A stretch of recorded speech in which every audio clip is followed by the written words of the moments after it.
దేవా నీ సాక్షిగా నేనుండుట ఈ మంటికి భాగ్యము. క్రైస్తవులండి అందరికీ మరొకసారి ఒక కొత్త సజీవ సాక్షితో మీ ముందుకు రావడానికి ఎంతగానో సంతోషిస్తున్నాను. ఈరోజు ఒక కొత్త సజీవ సాక్షి, ఒక సువార్తికురాలుగా ఆమె యొక్క సాక్ష్యాన్ని పంచుకోవడానికి సజీవ సాక్షుల ప్రోగ్రాంకి వస్తున్నారు.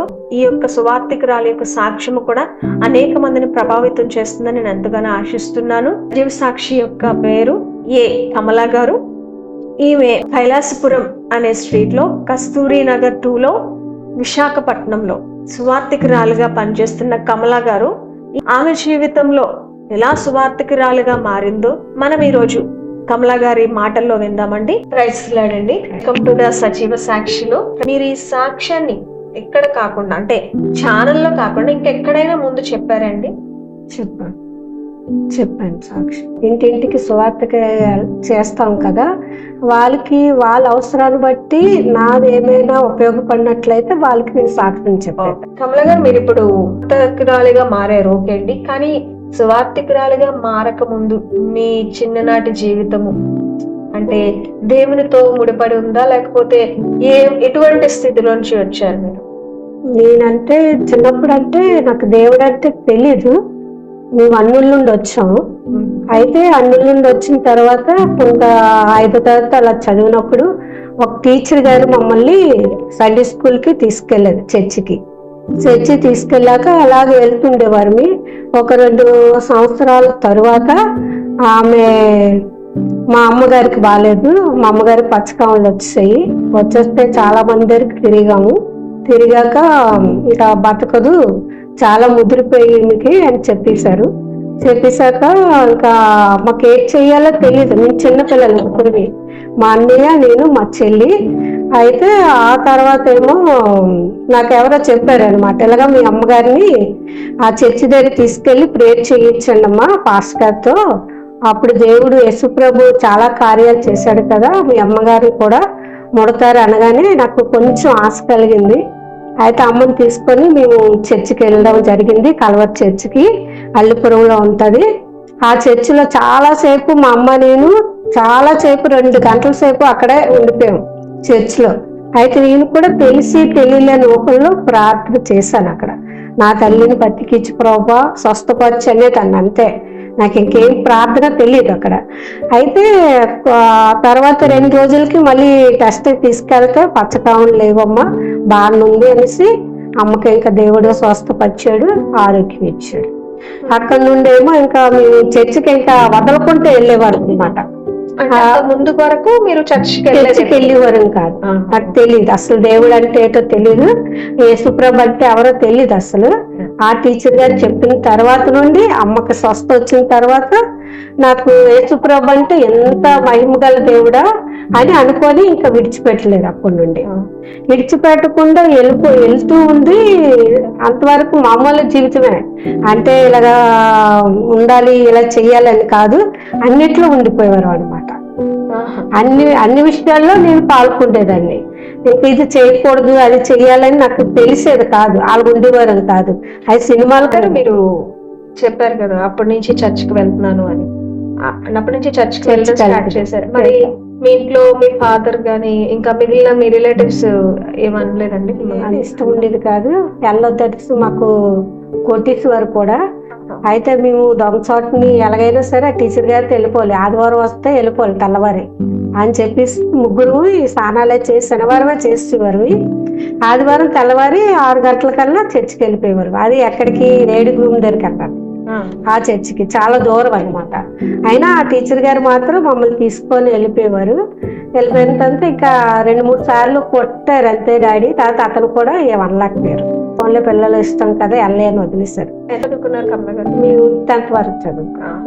10th పాస్ అయ్యాను, మానేశాను. అప్పటికి అంటే పెళ్ళి అయిపోయింది 10th లో.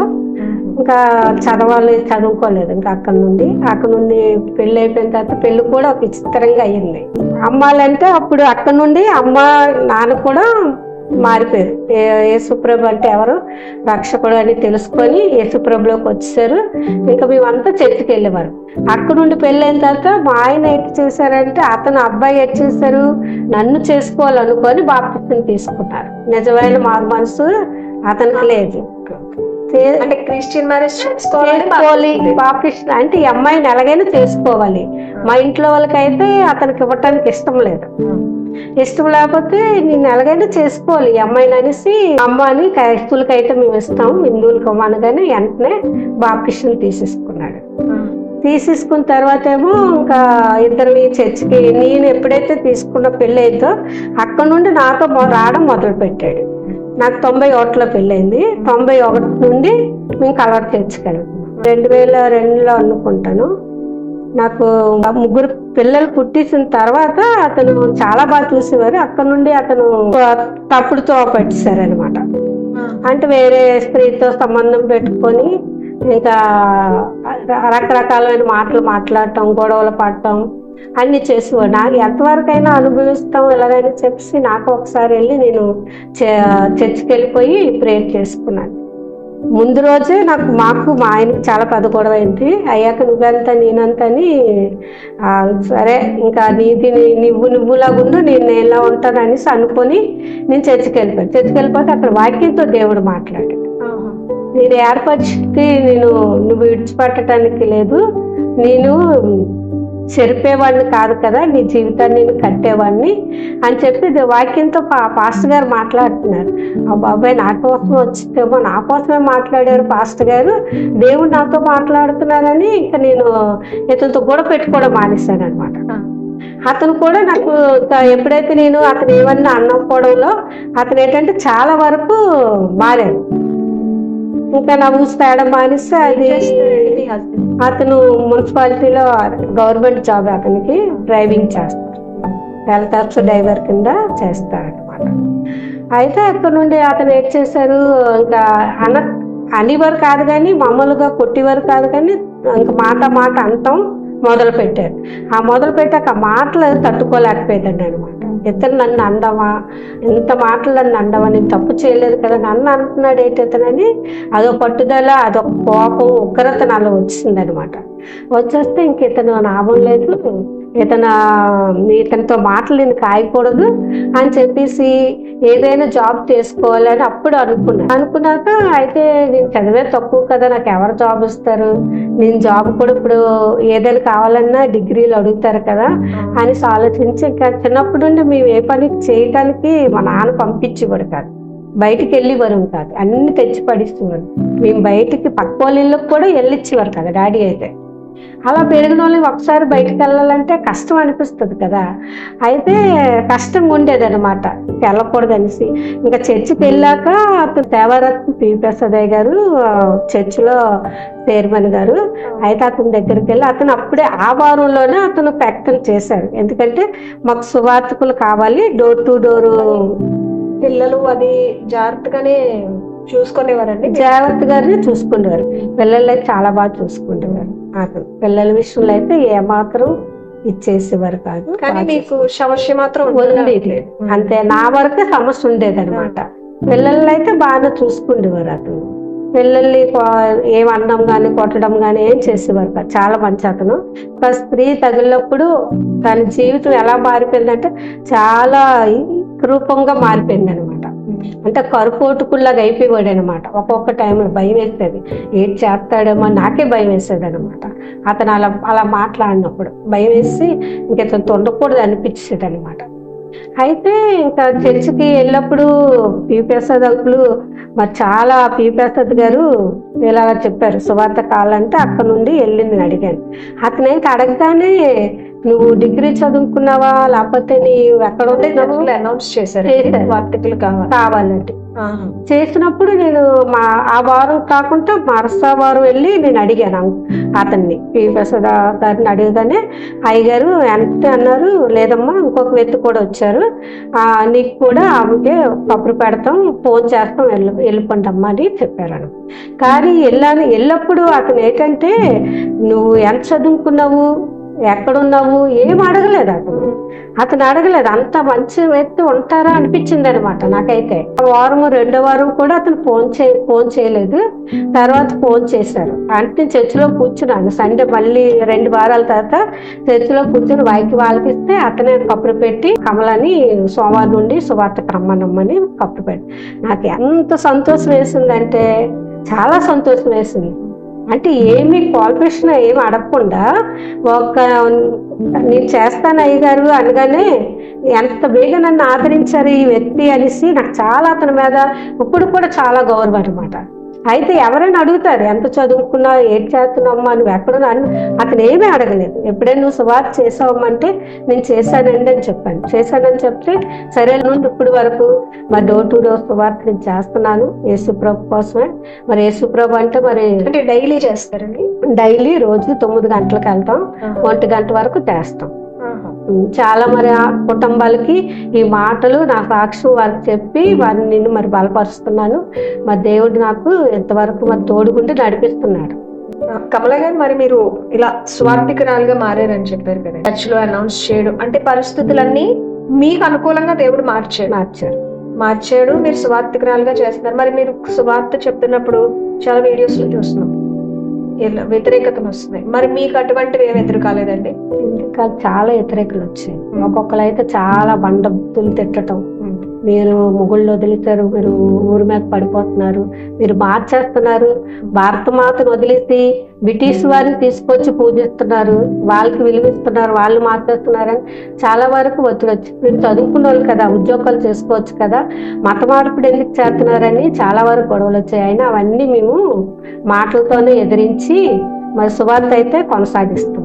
మరి దీనివల్ల మీ హస్బెండ్ గానీ ఏమైనా మీకు ఇద్దరికి పడట్లేదు కదా, దీనివల్ల మరి నువ్వు ఇంటి దగ్గర ఉండట్లేదు, అలా ఏమి గొడవలు జరగలేదండి? అలాగేమి గొడవలు జరగలేదు. అది నేను సువార్త చేసిన తర్వాత చాలా మార్పు వచ్చింది. సువార్త స్టార్ట్ చేసిన తర్వాత అతను మారకపోవడం, అప్పుడు ఎంతలాగైతే దేశిచ్చి కూడా అంత ప్రేమించడం మొదలు పెట్టాడు. ఇంకా ప్రేమించి మొదలుపెట్టి ఇంకా నేను ఏదైనా వదిలేస్తే వదలను పని ఏదైనా వదిలేస్తే నేను వెళ్ళినప్పటికి అతనే చేసి పెట్టారు. అంతలా దేవుడు అతన్ని మార్చాడు. అంత తర్వాత మా అమ్మాయి వివాహం కూడా ఆ సంబంధం వచ్చినప్పుడు అయితే మా దగ్గర అయితే రూపాయి లేదు. రూపాయి లేకపోయినా సరే నేను ఒకటే ప్రేయర్ చేశాను, చర్చికి వెళ్ళిపోయి ప్రేయర్ చేశాను. ప్రభా మరి ఇంతవరకు సంబంధం అయితే నువ్వు చూపించావు. ఆ సంబంధం కూడా ఎలా చూపించావు దేవుడు అంటే, చర్చికి సువార్తకి వెళ్ళాం మేము, ఇద్దరిద్దరిని పంపించేవారు సంఘి తరపున. అలాగే మేమిద్దరం ఒకసారి ఇద్దరం వెళ్ళాం. ఆ చర్చిలో ప్రార్థన చేస్తే నాకు దేవుడు చూపిస్తున్నాడు సంబంధం వస్తుంది, అమ్మాయికి సెట్ అవుతుందని. అయితే ఇప్పుడే కదా డిగ్రీకి వెళ్ళింది, దేవుడే ఇలా చూపిస్తున్నాడు, కొన్ని అలాగ వస్తాయని పట్టించుకోలేదు. ఇంకా ఆ రోజే మేము ఇలా వెళ్ళిన తర్వాత వచ్చారనమాట. వచ్చి ఇంకా ఆవిడ మా పాపను చూసిన కాంచి అస్సలు విడిచిపెట్టలేదు. ఆ అమ్మాయిని చేసుకోవాలని ఒక్కటే పట్టుపట్టి ఉదయం నుండి సాయంత్రం వరకు కూర్చొని ఉండిపోయేది. ఇంటికి వచ్చి ఏమనని సార్ డిగ్రీ పూర్తి అవ్వాలి, ఆడపిల్లకి ఇప్పుడు చదువు ఉండాలి, జాబ్ చేశాక అప్పుడు మేము వివాహం చేస్తాము అని ఆమె చెప్పిన, అస్సలు నాకు ఆడపిల్లలు లేరు, 2 మగపిల్లలే, మీ అమ్మాయి నేను చూసుకుంటాను అని చెప్పి ఇంకా అలాగనగానే మా ఆయన గారు ఏంటంటే దగ్గర కదా, ఎక్కడోలే కదా, దూరంగా ఒక్క ఆడపిల్లని ఏమిస్తామనేసి పెళ్ళి కూడా సరేలే అనేసి ఒప్పుకున్నారు. ఒప్పుకున్న తర్వాత ఆ అమ్మాయిని పెళ్లి చేయడానికి మా దగ్గర రూపాయి కూడా లేదు. ఆ టైం అప్పుడు ఏం చేయాలి, ఎవరిని అడగాలి, ఎవరిని అడిగినా ఇవ్వరు కదా, అంత అమౌంట్ ఎవరు ఇచ్చేస్తారు.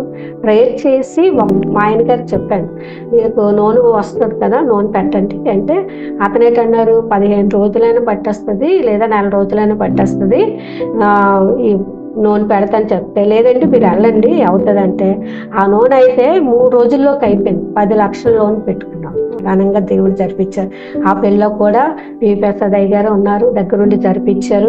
మరి మా వరుణ్ దీపక్ పాస్టర్ గారితో జరిగింది అమ్మాయి పెళ్ళి. తర్వాత ఏమో చాలా బాధలు మళ్ళీ ఎదురయ్యాయి. నాకు ఆరోగ్య విషయంలోనూ ఎదురైంది. ఏంటంటే మామూలు బాధ ఉండేదండి. ఉన్న తర్వాత ఇంకా ఎన్ని సంవత్సరాలు చేస్తారు?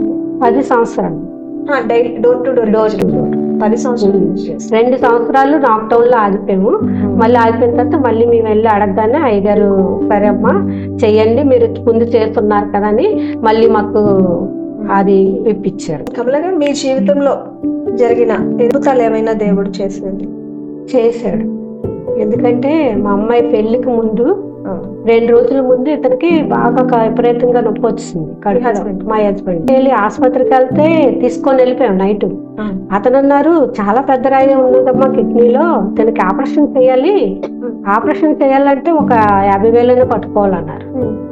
ఈ పెళ్లికి డబ్బులు సెట్ అయ్యంటే ఇతనికి ఆపరేషన్కి 50,000 అడుగుతున్నారు. అయినప్పుడు ఆపరేషన్ చేస్తే ఆసుపత్రిలో ఉండాలా లేదా పెళ్లికి మరి అమ్మాయికి అన్ని కొనాలి కదా, ఎక్కడ ఉండాలని ఆలోచించి ఇంకా ఎవరికి చెప్పలేదు. పెళ్లికి అయితే వెళ్ళి చర్చిలోకి వెళ్ళి ఒకటే కన్నీరు పచ్చి ప్రార్థిస్తాను, ప్రభా స్వస్థత దయచి, నేను ఎవరున్నా, నాకైతే ఎవరు లేరు ప్రభా, నువ్వు తప్ప, నువ్వైతే నన్ను ఇడిచిపెట్టే దేవుడు కాదు అని చెప్పి ప్రేర్ చేసుకొని నేను వెళ్ళినప్పటికీ ఇతను చెప్తున్నాడు, ఇంత రాయి పట్టుకొచ్చి చూపిస్తున్నాడు, ఇదిగో దాన్ని ఏది చూపిస్తున్నావు అని నా చేతిలో వేస్తాడు అనమాట. ఏంటి ఇదంటే ఇదో పాస్కులో పడి రాయి వచ్చింది, కిట్టులో పడింది. ఆ డాక్టర్ అయితే అసాధ్యం అన్నాడు, రాదని చెప్పాడు. కానీ ఇంటికెళ్ళగానే ఇతను ఆ రాయి తీసుకుని చేతిలో పెడుతున్నాడు. ఎంత సంతోషం అనిపించిందంటే దేవుడి కార్యం ఇలాగుంటుందా అని అప్పుడు నేను చాలా ఇంకా దేవుడిని ఇంకా ప్రేమించడం మొదలెట్టాను. ఇంకా అతను కూడా ముందు చర్చి కంటే మాత్రం ముందు అతను చర్చికి వెళ్ళిసరా ఏ పని చేయకంటాడు అతను కూడా. ఎందుకంటే దేవుడు అంత కార్యం చేస్తాడు తన జీవితంలో. నాకు కూడా చాలా కడుపు నొప్పి వచ్చింది. కడుపు నొప్పి వచ్చేస్తే ఆ పెళ్ళి అయిపోయిన తర్వాత నాకు కడుపులో బాగాలేదు, బాగా పెయిన్ వచ్చేస్తే బాగానే ఉండేదండి, ఆరోగ్యంగా ఉండేదండి. ఆ తర్వాత ఏమో ఆసుపత్రికి వెళ్తే ఒక డాక్టర్ దగ్గరికి వెళ్ళాం. అతను అన్నారు స్కాన్ తీశారు, అమ్మ నువ్వు అర్జెంటుగా ఆపరేషన్ చేసుకోవాలన్నారు. ఇదేంటి నేను బాగానే ఉన్నాను కదా, అర్జెంటుగా ఆపరేషన్ చేసుకోమంటున్నారు ఏంటని మీ ఆయన గారి ఫోన్ నెంబర్ ఇవ్వంటే మా ఆయన గారిది ఫోన్ నెంబర్ ఇచ్చి, మా ఆయన గారి ఫోన్ నెంబర్ ఇచ్చాక అతనేమో మా ఆయన గారికి ఫోన్ చేసి నేను అక్కడ ఉన్నాను చేసి నువ్వు అర్జెంటుగానే అతను పిలిపెత్తే అతను కంగారు పడిపోయి ఏటైపోయింది అనుకొని అతను వచ్చారు. ఆ డాక్టర్ గారు ఏమో శ్రీనివాసరావు గారు, ఆ డాక్టర్ గారి పేరు. రాగానే ఇలాగ అన్ని స్కాన్లు తీసేయాలి, టెస్టులన్నీ చేసేస్తాం బాబు అని చెప్తే సరేలే చేసేయండి అని. టెస్టులన్నీ చేసేస్తే ఇమీడియట్గా ఆపరేషన్ చేసేయాలంటే నేనేం చేశాను, లేదు ఇంకో డాక్టర్ దగ్గర కూడా వెళ్ళి కనుక్కున్న తర్వాత రెడీ అవుదామని చెప్పి వేరే డాక్టర్ స్పెషలిస్ట్ దగ్గరికి డాక్టర్ దగ్గరికి వెళ్ళాం. ఆవిడ పేరేమో ప్రాబ్లం ఏమని చెప్పారు, కడుపులో అయితే బాగోలేదని చెప్పారు అంతే, కానీ ఏం చెప్పలేదు. కాయ ఉందమ్మా అన్నారు, అంతే కడుపులో కాయ ఉందమ్మా అన్నారు. అయితే కాయ అంటే ఒకటే కదా అనుకుంటాం, ఒక్క కాయగాలు ఉంది, గర్భసంచి కూడా బాగోలేదని సార్ తీసేయాలని చెప్పారు అనమాట. అయితే ఏదో ప్రాబ్లం ఏమో అనుకొని మేము సరేలని వేరే డాక్టర్ దగ్గరికి వెళ్ళాం, స్పెషలిస్ట్ ఆవిడ దగ్గరికి వెళ్తే ఆవిడ కూడా ఇమ్మీడియట్గా నువ్వు ఆపరేషన్ చేసుకోవాలన్నారు. అయితే సరేలనేసి ఆపరేషన్కి ఎంత అవుతుందంటే 80,000 అలాగ అవుతుందమ్మా అన్నారు. అయితే అంత అయితే ఇచ్చుకోలేమండి అంటే, లేదులే నేను తగ్గిస్తాను నువ్వు రా ముందు అని చెప్పి అనగానే, లేదు మేడం నేనైతే 40,000 అయితే నేను ఇచ్చుకుంటాను, మీరు చేస్తానంటే వస్తామండి అని చెప్పేసి నేను మాట్లాడాను. ఆవిడ ఏమనుకుందో సరేలే అమ్మా అంత ఇబ్బంది కానీ అనగానే ఇంకా వచ్చాను అనమాట. తెల్లవారి అన్ని చేసుకున్నాం, ఎవరైతే నా వెనకాతలు రాలేదు, నేను ఒక్కదాన్ని వెళ్ళాను, నేను మా ఆయన వెళ్ళాము. మా ఆయన నన్ను అక్కడ వదిలేసి మా ఆయన మళ్ళీ ఇంటికి వచ్చాక నాకు మళ్ళీ అక్కడ టెస్ట్ చేస్తే లేదు ఆపరేషన్ పడుతుందమ్మా, లేదైతే మందులతోని అయిపోతుందేమో చూడండి మేడం అని నేనంటే, లేదమ్మా ఆపరేషన్ పడుతుంది నీకు. సరేలే అయితే అనేసి ఆపరేషన్ చేయించుకుంటే బెటర్ కదా, లేదంటే ఏదేదో అయిపోద్ది, క్యాన్సర్ అది వచ్చేద్ది అంటున్నారు అని చెప్పి సరే అని మేము ముందుకెళ్ళాం. అన్నీ తినుకుంటే వచ్చిమ్మన్నారు. వచ్చాక వెళ్తే ఏంటి నువ్వు ఒకదాన్ని వచ్చావా, నీతో 10 మంది రావాలి కదా, ఆపరేషన్ అంటే ఏంటో అనుకున్నావా, నీకు చిన్న ఆపరేషన్ అనుకున్నావా అనేసి అడిగారు. నాకైతే తోచలేదు. అప్పుడు బైబిల్ ఒకటే పట్టుకొని వెళ్ళాను, బైబిల్ పట్టుకొని వాక్యం చదివి ఏడుస్తున్నాను, ప్రభా నువ్వు తప్ప నాకు ఎవరు లేరు, రావాలంటే ఎవరు లేరయ్యా, నేను ఏడ్ చేయాలని అడిగితే అప్పుడు ఒక ఆవిడ చర్చ్ ఒక ఆవిడ ఉంది, సూర్యకుమార్ గారని, ఆవిడ వచ్చి చూసింది, నువ్వు మాకు చర్చ్ కదా నువ్వు అంటే, అవునమ్మా నేను అక్కడే సువార్త చేస్తున్నాను అన్నా.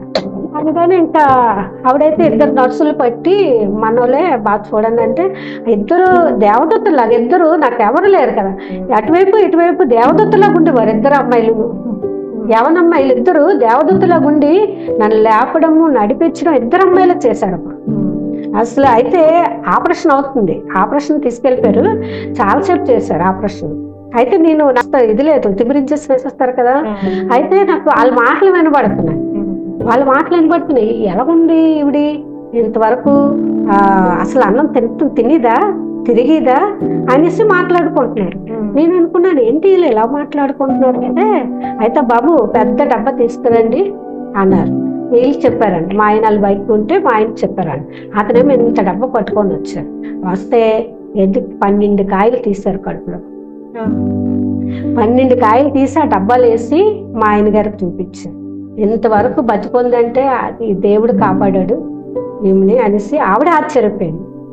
అది మళ్ళీ ఆ కాయలు తీసుకెళ్లి టెస్ట్ పంపిస్తే అది క్యాన్సర్ ఏది కాదమ్మా, మామూలుగా అవి, ఇంకేమీ ప్రాబ్లం లేదని మళ్ళీ టెస్ట్లోనే ఆవిడ చెప్పింది అనమాట.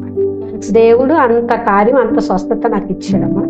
మరి అదైతే మనుషుల వాళ్ళకి అయితే అసాధ్యమే, దేవుడి వాళ్ళు కాబట్టి అది సాధ్యమైంది. నా సాక్ష్యం అయితే నాకైతే ఇన్ని స్వస్థతలు చాలా వరకు.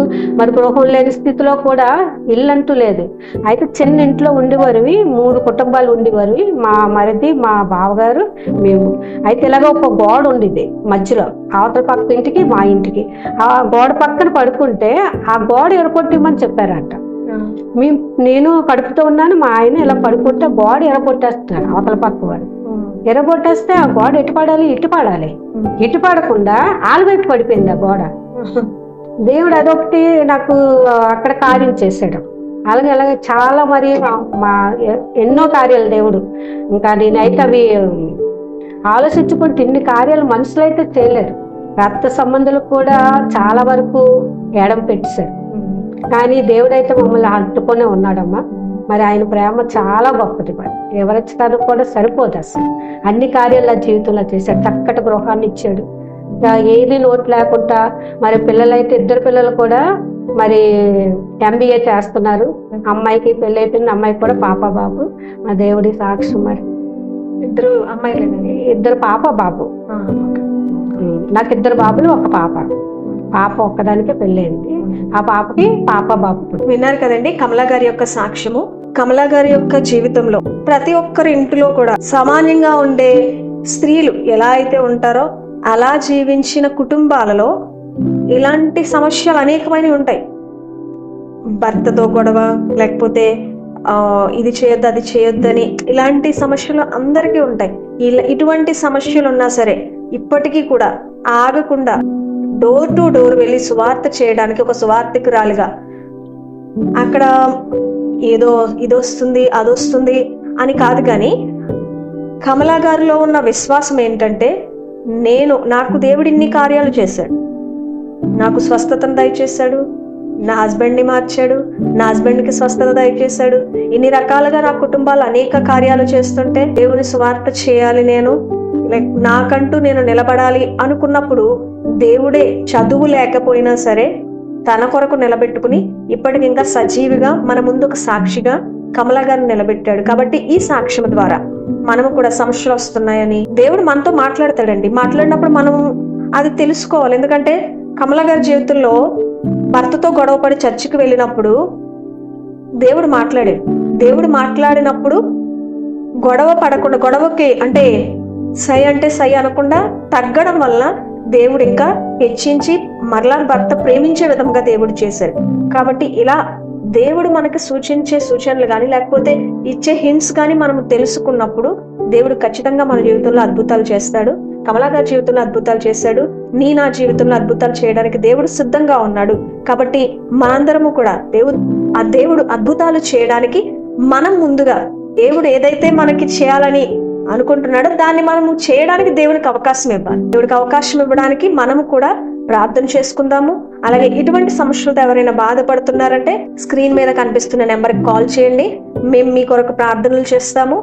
అలాగే ఇటువంటి సాక్ష్యాలు మీకు ఇంకా అనేకమైనవి కావాలంటే ఛానల్ని సబ్స్క్రైబ్ చేసుకోండి. అలాగే అనేక మందికి షేర్ చేయండి, లైక్ చేయండి. ఈ సాక్ష్యము మీరు షేర్ చేయడం ద్వారా అనేక మంది వింటారు. ఇటువంటి సమస్యల్లో ఉన్నవారైతే వారికి ఊరట లభిస్తుంది. కాబట్టి ప్రతి ఒక్కరు కూడా షేర్ చేయండి. మీ స్నేహితులకు, మీ రిలేటివ్స్ కూడా షేర్ చేయండి. ప్రభు రాకడ ఆలస్యం అయితే మరొక సజీవ సాక్షితో మీ ముందుకు రావడానికి నేను ఎంతగానో సంతోషిస్తున్నాను. అలాగే ఇది షేర్ చేయడం ద్వారా మీరు కూడా సువార్తలో పాలుభాగస్తులైనట్టే. Thank you.